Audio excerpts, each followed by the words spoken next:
runs short then. Yeah, that's right. Well, we're going to have to get into the preacher's time, not mine. Yeah. I'm not the preacher. Can't make no promises. No. I didn't bring a lunch.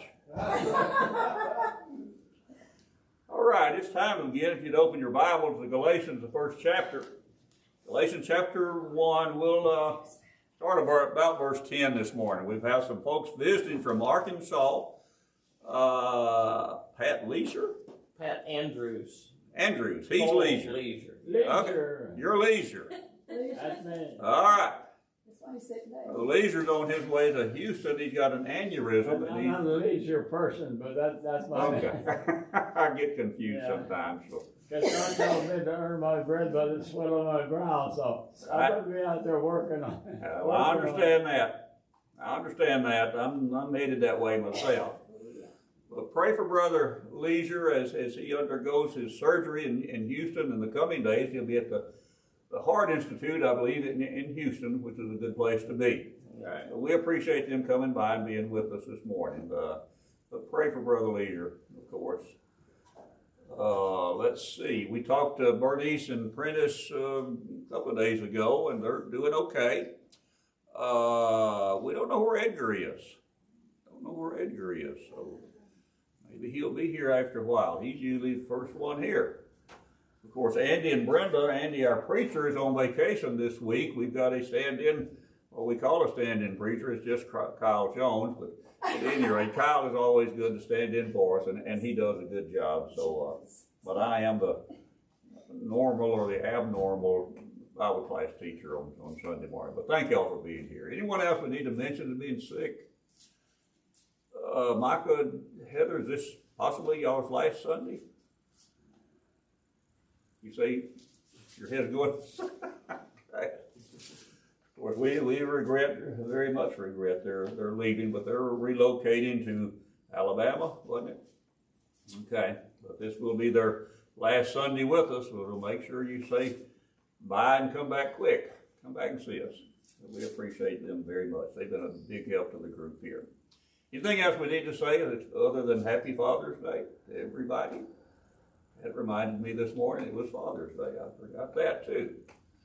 Let's have a word of prayer. Father, we are so thankful that you're blessed us that we can make this assembly once again this morning.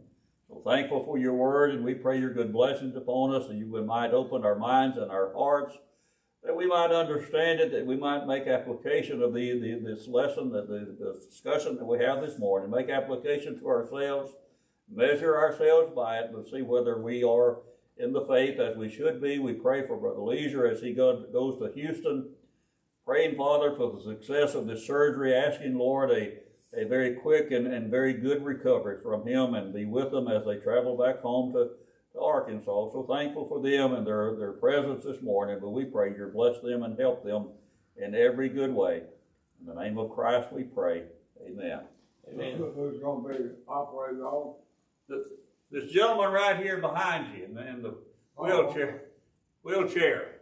He's going to Houston for an aneurysm operation. Oh.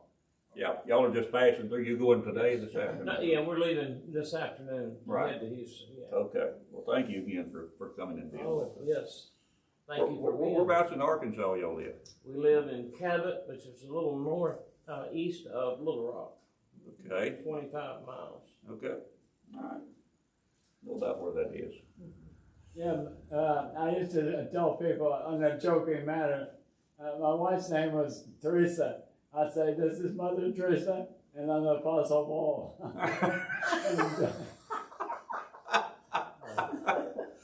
You're worse than I am. Well, thank you for that. Galatians chapter 1. Harold back there? Sir? Harold, he back there. Well, no, Harold's not here. That's another. I didn't. Harold and Diane have been sick with the crud, and I talked to him one day this week, and they were better. But no, they're not here. Let's remember Harold and Diane. We need to check on Harold and Diane and Edgar. They all live in the community, that same suburb down there, so there may be something contagious going on down there. Probably not. Galatians chapter 1 and verse 10. We finished with this last week, and I want to begin there this week. Notice what Galatians chapter 1 and verse 10 Paul is asking that these churches of Galatia, folks, do I now persuade men or God?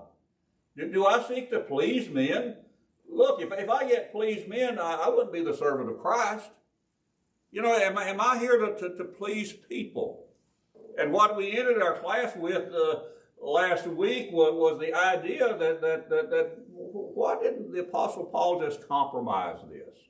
If you would, notice 1 Corinthians chapter 10 and verse 33. 1 Corinthians chapter 10, verse 33. Remember what Paul says here.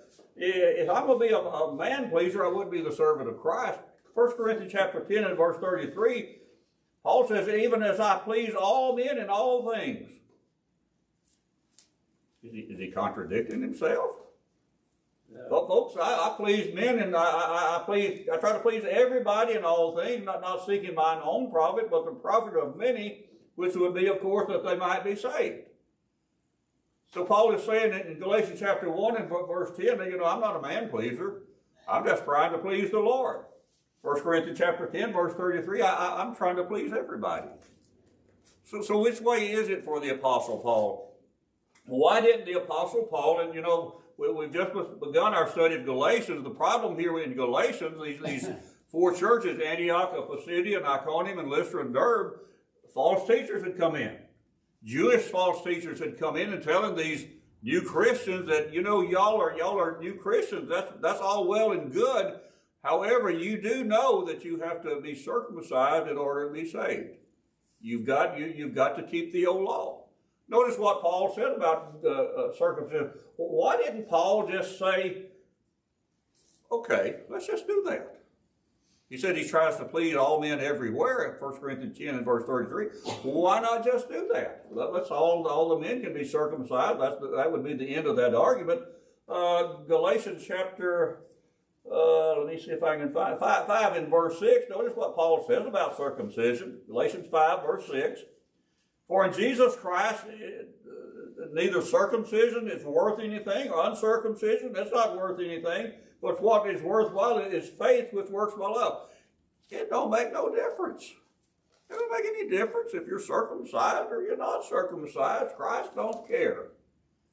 So why don't he just say, okay, to settle this argument, we'll just go along and have everyone circumcised. But these teachers, of course, is teaching circumcision for salvation. Yes, sir. That might make some people happy for a little while. Yeah. But it would anger some people somewhere else. But Paul said in 1 Corinthians 4, verse 17, he says, I preach the same thing in every church. In every church. So yes. If he preaches it in one place, he has to preach it somewhere else. Okay. So truth is consistent. The truth is consistent. You can't adapt it. Okay. Just to please other people. Okay. Well, we're going to look at some instances this morning. We're going to trace a rabbit, of course, Brenda, this morning, like we always do. We're trying to study Galatians, but sometimes I get off the lesson and we look at something else. But the idea that Paul, maybe we're just compromise. But notice Galatians chapter 5 and verse 3, Paul says there, I want to tell you folks something. Every man that is circumcised, that he's a debtor to do the whole law. It's not just circumcision. Not just circumcision. When were the male Jewish child circumcised? At what time in his life? 8 days old? 8 days. Okay, and so when he was circumcised, that means he was saved, huh? No more than that. It means that when we're baptized, baptism is essential. It is a must. And since we've all been baptized, we're all saved. No. We are in debt. We're obligated to keep the whole law too. These folks who lived under the old law, who were circumcised when they're 8 days old, they weren't automatically saved. They're in debt to keep the whole law. And that's what Paul's saying there to these new Christians. Look, don't let them don't get hooked on that. You think you're going to be circumcised to be saved, you're going to be in debt to keep the whole law. You're obligated to keep the whole law. It's not just circumcision. But I want to notice some examples here where the Apostle Paul, did he compromise in some ways and in some time? Notice 1 Corinthians chapter 9. I want y'all's input. I want your help on this. 1 Corinthians chapter 9. But I'm sure we're going to see, I hope we're going to see that, well, no, Paul didn't compromise. But notice what he's going to tell us here. 1 Corinthians chapter 9, beginning in verse 19, Paul says, look, I'm free from all men. I'm a free person. I'm not a slave. I'm not a servant. I'm not in bondage. Yet have I made myself servant to all men. Notice why, that I might gain some folks. That I might gain them. Notice verse 20. He's going to give some examples now. Under the Jews, well, I became a Jew. Paul was a Jew, wasn't he? He was a Jew. Philippians chapter 3, he was a tribe of Benjamin, a Pharisee of the Pharisees, zealous of the law. But under the Jews, I became a Jew that, notice this, that I might gain the Jews. To them that are under the law, I became as people that are under the law, that I might gain them that are under the law. To them that are without the law, Gentiles, I became as someone who was without the law. He's going to clarify that, being not without the law of God to God, but under the law of Christ. He's still under the law of Christ. But those who were Gentiles, who were not under the old law, well, when he was around them, he became like they were. And we're going to answer the question here. The end result is going to justify the means? Well, no, not always. And that, of course, is not what Paul is saying. Verse 22. So when I was around the weak folks, I became like the weak folks, that I might gain the weak folks. I made all things to all men. Notice that by all means, I might save some. Verse 23, and this I do for the gospel's sake. In my humble opinion, I think Paul is saying, when he's around the Jewish people, and he's a Jew too, and he understands how they are. He understands, we're going to see from Acts chapter 21 here in just a minute, that Paul kept parts of the old law. And he did it voluntarily, and he did it on purpose. But he became a Jew when he was around the Jew, that he might win them, he might gain them. What's he mean by that? Win them to Christ. Win them to Christ. Win them to Christ. Get close to them. Have a little influence over them so he might be able to talk to them. Does he need to run in there and hit some believing Jew that's a member of the church? He's a Christian, but they grew up under the old law their whole life, and it's just hard to give that up. I'd have been the same way. I'm a Christian now, but I'm 75 years old. And you expect me to believe now that I don't have to keep the old law? I don't understand that. No, I'm going to keep the old law too.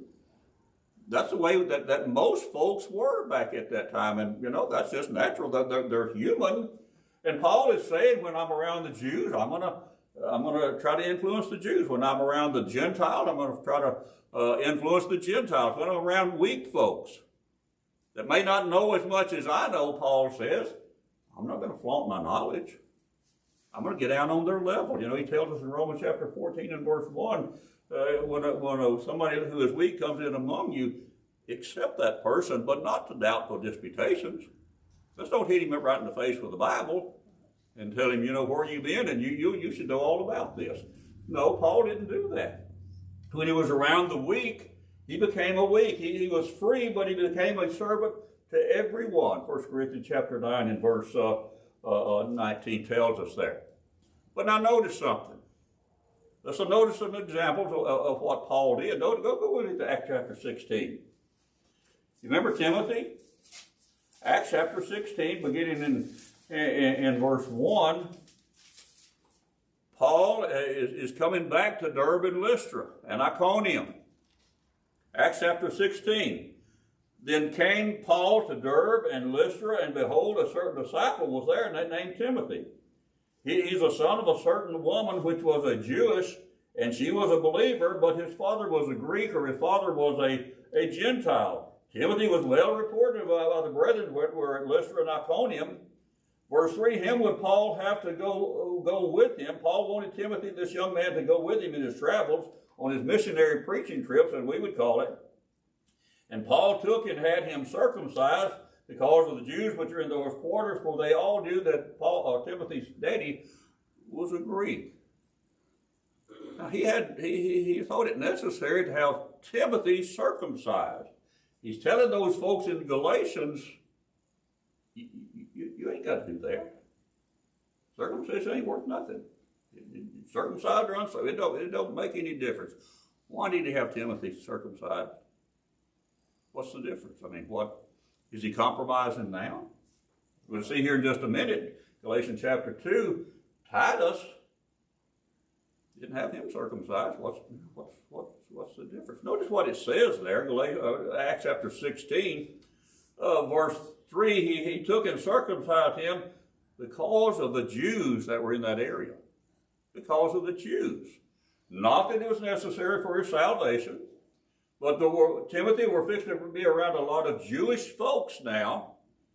And for them to pay you any attention, or for them to pay me any attention, we got to be like the Jewish folks. Otherwise, they're not going to listen to you. This is Paul's second trip to Derbe and Lystra. If you go back to Acts chapter 14, Paul and Barnabas had gone through Derbe and Lystra. Lystra is where Paul was almost stoned to death, left for dead. I don't think I went back to Lystra. They'd have left me for dead. I ain't know. I'll send somebody else. Maybe they don't know him. But Paul went back, and this is where he discovered this young man. The young man must be an upstanding young person, stood out from all the rest maybe. Paul recognized that. And there's a lot of Jews here, young Timothy. Listen, you're half Jew. His mother was a Jew. His daddy was a Gentile. Timothy, it'd probably be a good idea to have you circumcised because of the Jews here. Not because of it's for your salvation. There comes Edgar. I can quit worrying. Edgar, we were worried. Actually worried. Bill, we were concerned. But at any rate, Edgar's here. But he had Timothy circumcised because of the Jew that was in that area. Paul was a Jew. Paul said when he was with the Jews, he became like the Jews. And I think that's what he's doing for Timothy there. Notice 1 Timothy chapter 1. Did Timothy do any teaching? Timothy do it himself. Did he do any teaching? 1 Timothy chapter 1, verse 3, Paul tells Timothy, I ask you to abide still at Ephesus. When I went into Macedonia, and Timothy, that you might have charged some that they teach no other doctrine. Apparently, this doctrine that he's talking about is the same doctrine that's been taught to the Galatian churches. That y'all got to be circumcised in order to be saved. Timothy, when they get there, and you hear about it, you charge them, you instruct them, you teach them. We can't teach that doctrine here. Although Timothy himself was circumcised, Paul had him circumcised because of the Jews that were in that area, not for his salvation. Anyone have any comment? Notice Galatians chapter 2. I mentioned Titus here just a minute ago. Galatians chapter 2, beginning in verse 1. Notice what Paul says here. He's talking about his apostleship now. He says, after 14 years, after he met Christ on the road to Damascus, come in, Miss Bonnie, good to see you. After 14 years, I went up to Jerusalem again with Barnabas, and I took Titus with me this time. Titus is going to go. Well, that's good. I went up there by revelation. I communicated unto them that gospel which I preached among the Gentiles, but privately to them which were of reputation, lest by any means I should run or had run in vain. Verse 3, but neither Titus, who was with me, being a Greek, was not made to be circumcised. Why not? They're going to Jerusalem. They're going to go up to the elders at Jerusalem. Had Paul ever been to Jerusalem before? Yeah. This stems from Acts chapter 15 when they went to Jerusalem about this idea of being circumcised to begin with. Chapter 9 too. No, chapter 15? 9, he went after his conversion. Right. He went to Yeah. Jerusalem. They were afraid of him in Acts chapter 9. They were afraid of Paul because they knew who he was. He was Saul. And then Acts chapter 15, they went up there about this question of circumcision, and the elders and the apostles said, no, we didn't tell them people to go down there and teach that to y'all. We didn't send them. We didn't give them instructions. And so Paul, as he's taking Titus now with him, there was no need to circumcise Titus. He's a Gentile. And these elders are telling Paul and Barnabas, we didn't tell them to go down there and teach those Gentile Christians that they need to be circumcised because they don't. And they knew that. And so Titus was circumcised. And Titus, of course, was to teach and to preach also. Titus chapter 2 and verse 1, teach the things that become sound doctrine, Titus. But notice now, Acts chapter 21. Y'all speak up if you want something to say. Now, Andy's not here, so y'all going to have to take Andy's place. Acts chapter 21. Paul is now going to make his way to Jerusalem, and this is where he's going to be arrested. He'll be put in prison. He's going to be eventually put on board a ship and shipped to Rome to appear before Caesar. Acts chapter 21, beginning in verse 17, notice what's going to happen here. And when we were come to Jerusalem, this is Luke writing, of course, about Paul. When we were come to Jerusalem, the brethren received us gladly. They're glad to see us. The next day following, Paul went in unto James, that's an apostle, and all the elders were present. And when Paul had saluted those folks, he declared particularly what things had brought among the Gentiles by his teaching. When they heard it, they glorified the Lord. Those folks were glad to hear that. These Gentiles now were Christians, and he had converted a lot of Gentiles to Christianity now. But notice what's going to happen here. The middle of verse 20. They glorified the Lord, and they said to Paul, now this is James and the elders, Brother Paul, you see how many thousands of Jews there are which believe, and they're zealous of the law. Notice that this is Passover. A lot of Jews have come to Jerusalem for Passover, just like always. Notice what they said there. There are thousands of Jews which believe, but those believers are still zealous of the law. Well, as I said a few minutes ago, if I'd grown up under the old law, now I'm a baptized believer, I still think that I need to keep the old law. That's just human. And that's what all these Jews here, or that's why I think that's what they're saying here. They're all zealous of the law, but they're baptized believers. How long do you think it ever took for them that idea to work its way out of the Jewish believers? A generation or two? Couple. Yeah, probably so. Probably so. If I'd come out of a denomination today into the church today, I'd still have the same ideas of that denomination that I'd lived under all my life. It'd be hard to get rid of that. Notice what's going to happen here. Verse 21. Paul, all them thousands of Jews that are here, they are informed of you. They understand that you teach all the Jews which are among the Gentiles to forsake Moses. You're telling them that they ought not to circumcise their children on the 8th day, neither to walk after the customs. Verse 22, what is it therefore, Paul? What can we do? All these Jews are here. They know who you are. They know what you're teaching.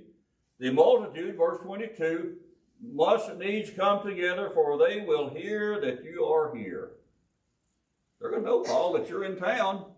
And they're going to want to talk to you, Paul, and they're going to want to hear what's your explanation for this, that you're teaching that, you don't have to be circumcised and you don't have to keep the old law. He's teaching that among the Gentiles. Notice what they're going to suggest to Paul, verse 23. Paul, to do therefore this, here's a suggestion, Paul. We've got 4 men which have a vow on them. Paul, take them. Paul, purify yourself with them. Be it charges with them, that they may shave their heads, and all may know that those things whereof they were informed concerning you are nothing, but that thou thyself walkest orderly and keeping the law. Notice verse 25. As touching the Gentiles which believe, remember, Paul, we've written and concluded that they observe no such thing as that, save only that they keep themselves from things offered to idols, and from blood, and from things strangled, and from fornication. Verse 26, and Paul took them in the next day, purifying himself with them, and entered into the temple, to signify the accomplishment of the days of purification, until that offering should be offered for every one of them. And when the 7 days were almost ended, Paul spent 7 days in the temple. He took a vow with 4 other men who had a vow upon them. I don't know what the vow was. Or did he make the 7th day He made 7 days. Well, I was thinking these people, these What? Jews came down from, Which were of Asia. they came from the river country and cast it out of prison before the seventh day was up. Well, and you may be right. I didn't read the whole verse. It says, when the 7 days were almost ended. Yeah. Okay, so maybe it wasn't 7 complete days. Maybe it was 6.5 or something. These boys, men came from Asia, I believe. Right. Cast it out of Exactly right. out of They thought, or they claimed, what was wrong with Paul and them 4 guys? They thought that he had brought 4 Gentiles into the temple. They didn't know what they were talking about.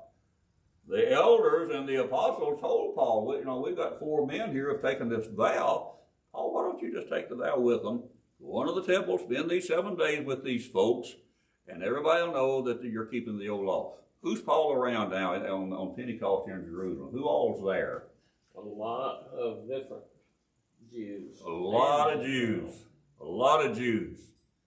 And we're going to see that Paul's in the temple. He's taken this vow with these 4 other guys. He's going to spend 7 days in the temple. When he was around the Jews, he became as a Jew. What vow? I mean, what does this indicate here? What vow was this? I don't know what the vow was, but this was a Nazirite vow. No, notice it says that. Let's see, where did they go? Didn't shave his head. Okay, didn't shave his head. So this is a Nazirite vow. Paul's gonna vow this Nazirite vow. How long? What's the duration of a Nazirite vow? Who's the most notable man in the Old Testament that never cut his hair? Samson. His mother had promised the Lord, if you'll give me a male son, he'll be dedicated to the Lord. He's going to be a Nazirite. What were the 3 things that a Nazirite, the person who had a Nazirite vow, were not to do? Number 1 was don't cut your hair. Number 2 was abstain from alcohol, strong drink. Yeah. Number 3, don't go around a dead body. Even if it's your own mama or daddy, you're not allowed to go around a dead body. This vow here, that was Samson's life, and I'm sure that there were other folks like that. Samson's strength, of course, was in his hair. But Paul and these 4 had taken this vow apparently for 7 days. It was limited. It could be a lifetime. It could be, I guess, for 30 days or whatever it might be. But they had taken this vow. To the Jews, Paul became a Jew. Paul was observing the old law to show that he lived by it, or he honored it, or to gain the confidence of the Jews, the many Jews that were there in Jerusalem. Well, he just took a vow. And he just come out of the temple here. Had Paul ever taken a vow before? Go to Acts chapter 18. Acts chapter 18 and verse 18. he took that kind of a vow, or he shaved his head way back in Sanchria before he got to Jerusalem. Yes, sir. That's what we're going to look at now. Acts 18 and verse 18. And Paul, after this, tarried yet a good while, and then he took his leave of the brethren and sailed thence into Syria, and with him Priscilla and Aquila, having shorn his head in Cenchrea, for he had a vow. This ain't the first time that Paul has done that. He still, when he's around the Jews, he becomes a Jew, so they can win their confidence. Yes, sir. Everything that he did was not in disharmony with being a Christian. No. He never did walk both sides. No. Because he said in Romans chapter 7, the first 4 verses, that basically you can only serve one, Yeah. The law of Moses is dead, Mm-hmm. therefore we are under Christ. Mm-hmm. So he wouldn't go against that. So everything that he's doing here is in harmony, well, I should say, not in disharmony with the law of Christ. Absolutely. Yeah. His end goal, the end result, is trying to have some influence where he can teach these people. Right. If he could just completely alienates himself from them, they ain't gonna listen to him. You just have to communicate with people on their level, like Absolutely. you said, and it has to be, you're not threatening them by your words. You're not threatening. Right. And you know, sadly, and I don't want to get into a lot of this, but you know, I think gospel preachers just intimidate people who had no knowledge, none, and they got rid of them. You can't do that. Let's at least bring them back. Yes, sir. I'm sorry. I want to make a comment. Go ahead. In the beginning of your lesson, you were quoting Paul, his qualifications for doing what he was doing. I want to find out. Maybe you can tell me. He says, I was circumcised on the 8th day. Was this a commandment of God, or is this a Jewish tradition? Well, that was a commandment of God that they were to circumcise. Can you tell me? I know God doesn't do anything without He has a good reason, and if He has a good reason, I'd like to know what it was. Okay, I think, in my opinion, it was the Jews at the beginning. The nation of Israel was God's chosen people, right? And I think it was to identify them as being God's chosen. They're different from the Gentiles. Yes, sir. Why he doesn't explain why it had to be on the 8th day? Why couldn't it have been on the 5th, 3rd, or the 14th day? Why would it have to be the 8th day? I've always been told that the blood coagulates better after an infant is a week old, and I don't know that. That's a Jewish tradition. It's something to do with the way our body is constructed. Okay. But Yeah, I read that before, but it never, I didn't really think too much about it until you brought it up there a while ago. Yes, sir.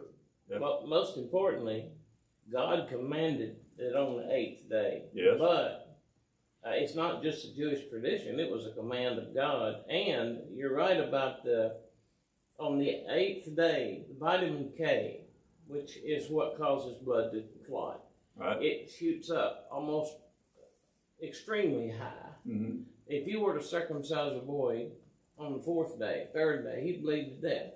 Okay. But now in the hospitals today, they give them a shot of something that makes that blood clot. Okay. But God knew that before time. I don't know why God chose the 8th day, but He did. But we do know from medical science that was the only day that a boy could be circumcised and live. Okay. That's what I've always Yes, heard. there you go. You know, if God tells us to do something, and He's always got a reason. We may not know what it is, but Yes, sir. He don't just tell us to do something just to be doing something. It's something that's for our benefit. Absolutely. So what you're saying is it has to do with the blood clotting. Evident, that's what you. That's what I was always thought. You know, we've got two nurses here. They could speak to that better than I could. But that's what I. Why they now that makes sense. Yes, yes, sir. Arlene, did you have your hand up?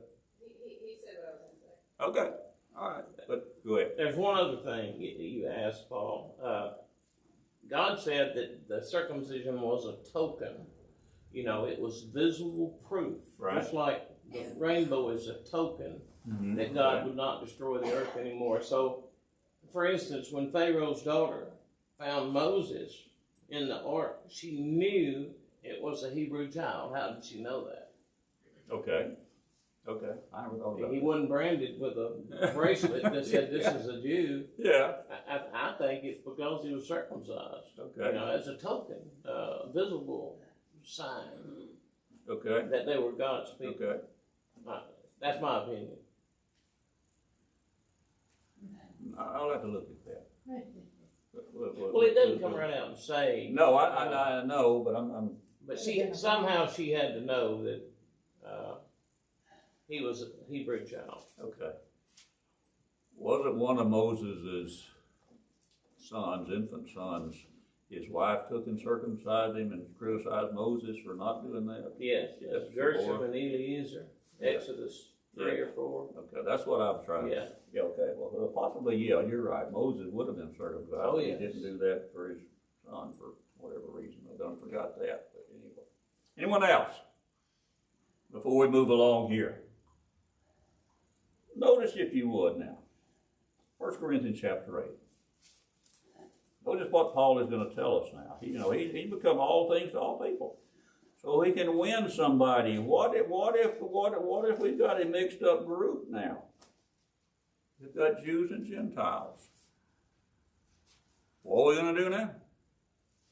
1 Corinthians chapter 8, notice verse 4. Paul writes to the church at Corinth, now, as concerning therefore the eating of these things that are offered in sacrifice unto idols, we know that an idol is nothing in the world, and there is none other God but one. If Edgar, is that brisket about ready? We're going to eat brisket at your house today. That's what I heard. Me and Micah likes brisket. And Edgar, when we get there, Edgar is going to tell us right off the bat, this is a brisket, and it's nice, but just want you to know that me and Donna offered this brisket as a sacrifice to this idol that we believe in too. I just want y'all to know, so everything's open and above board. Well, me and Micah, we still like brisket. Can I eat the brisket? Paul said, I don't forgot where it was now. We know that an idol is nothing, and this meat's been offered to an idol. Does it matter? It's a good thing McDonald's open. Sir? It's a good thing that McDonald's is open. Yeah, well, I know this idol's nothing. It don't matter to me. And Michael likes brisket. Notice the problem, though, down in verse 7, howbeit that there is not in every man that knowledge. Well, me and Micah, we've showed up. Edgar's told both of us, and me and Micah, he dove right in. I heard about the idol. I'm thinking, I don't know. But since Michael's eating it, must be okay since Michael's eating it. I'm going to eat it because it's good, but it's also served and it was offered to this idol, and so I'll eat it to the idol too. It must be okay. Michael's eating it. I'm going to follow Michael's example. He's eating it too. Micah knows that he knows something that I don't know. We don't care if it's offered to an idol or not. It's brisket. I can eat it. I don't know that. I don't understand that. Notice verse 7, howbeit there not in every man that knowledge. I don't know, for some with conscience of the idol unto this hour eat it as a thing offered to an idol. And their conscience being weak is defiled. I eat it knowing it was offered to an idol, and I'm eating it because Micah's eating it, and I'm thinking Micah's eating it because it was offered to an idol and he likes brisket too. And so we'll both eat it. But my conscience has been defiled. Micah knows better. He knows more than I do. But I'm just following Micah's lead, and if we can eat it offered to an idol, well, that's good, still brisket. Notice verse 10. Look, if anybody see you which have knowledge of this, eat meat offered to idols, if anybody sees you sitting meat in the idol's temple, shall not the conscience of him which is weak be emboldened to eat those things which are offered to idols? Michael's sitting in there eating it. It must be okay. I can go in there and eat it too. Just like Michael. And notice verse 11, the problem with that, through your knowledge, shall the weak brother Ricky perish for whom Christ died? But when you sin so against the brethren and wound their weak conscience, you sin against Christ. Wherefore, since all that's true, if meat make my brother to offend, I will eat no more meat while the world stands. If Paul was in mixed company now, and he knew there was a difference between these two, what's he going to do? He going to offend the weak brother? No. He's going to have to make a distinction here now.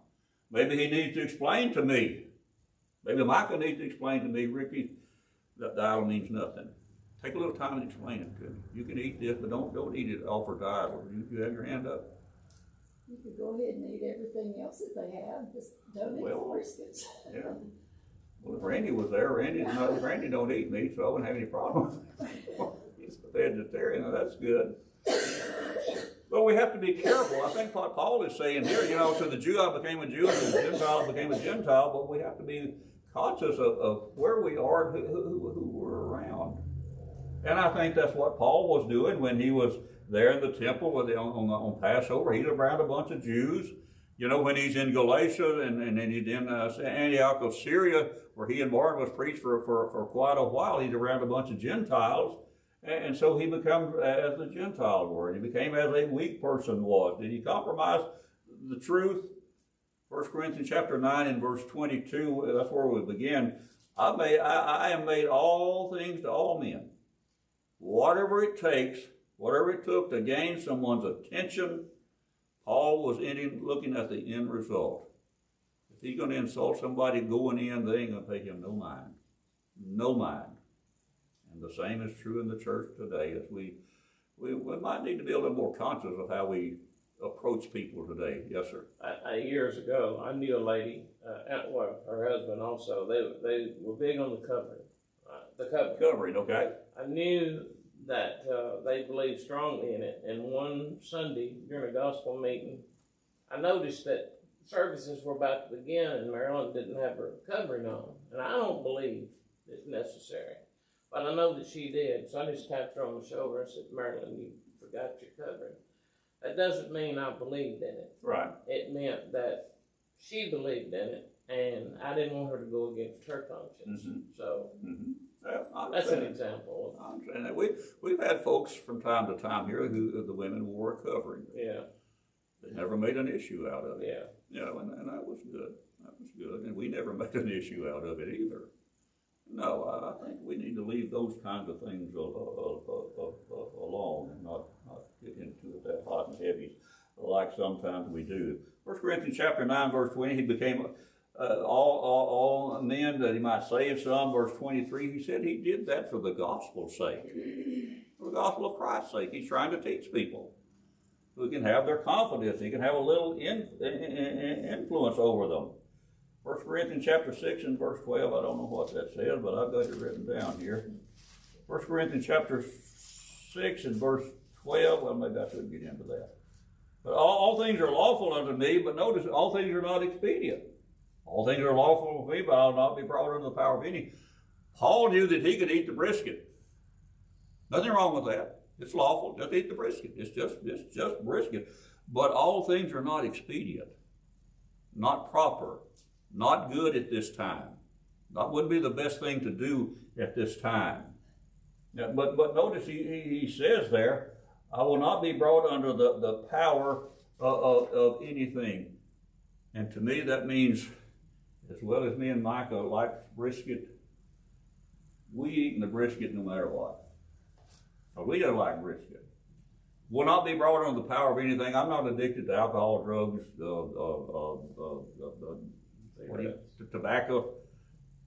Not going to be brought under the power of it. I'm not so much addicted to brisket or food that I'm just going to do it no matter what. You know, I will not be brought under the power of any. It might be okay, might be right, but it might not be expedient, might not be the best thing to do at that time. Pardon me? Have to think. Have to think about where you are and who's there. You can forego your liberty. Yeah. Yes, you can. Would I give up meat as long as the world stands? Well, can I eat brisket when maybe Micah's not there? And you know, Micah believes in the idol now, but I can eat brisket when I'm not within Micah's hearing, seeing, sight, something, you know. Yeah. You little discretion. Let's just don't offend somebody right off the bat, and you know, now we have no influence with them, and sometimes we become so zealous that we just do those things. Anyone have any comment? We're out of time. Next week, Lord willing, we'll begin with verse 12. Where was now? No, verse 11. Verse 11. Verse 11. Now, as you read in chapter 10 of Corinthians,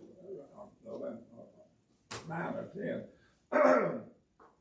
apparently Paul was, he didn't eat that stuff at Nick's office Bible because he made a statement there. He said, eating ask no questions. Right, yes, So he apparently, he wouldn't have wrote that to me, him not doing it. right, But he wouldn't encourage me to do it, and him not either. yeah. So he Yeah, just said, when you eat, just ask no questions. That's true. Just sit down and eat, and don't ask about it. But if they announce it to you, well, that may be a different situation there. You have to weigh where you are at the particular time. That's a good comment. I appreciate that. Thank you all this morning for your help. I've enjoyed this class very much.